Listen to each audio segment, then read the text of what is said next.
bahwa sebelumnya LPSK juga telah mengirimkan surat rekomendasi untuk memberikan keringanan penjatuhan pidana sebagaimana bentuk penghargaan atas kesaksian terdakwa yang berkontribusi signifikan dalam pengungkapan perkara Akuo selaku saksi pelaku justice collaborator. Bagi terdakwa Richard Eliezer Pudiang Lumiu kepada penuntut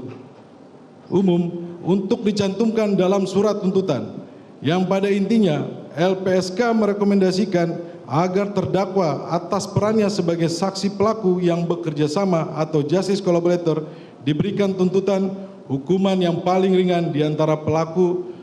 para terdakwa lainnya.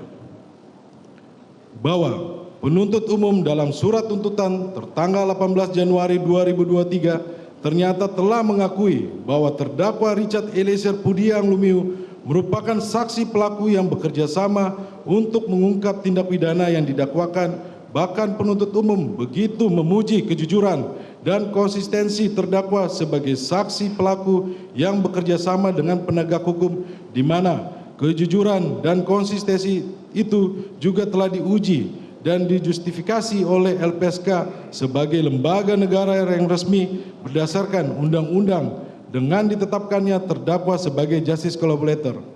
Namun ternyata sikap penuntut umum itu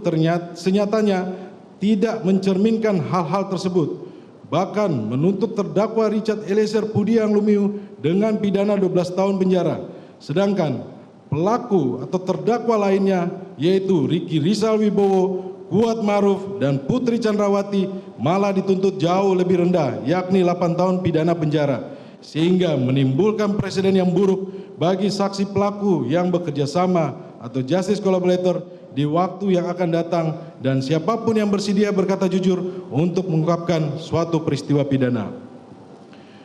Bahwa dengan demikian tuntutan dari jaksa penuntut umum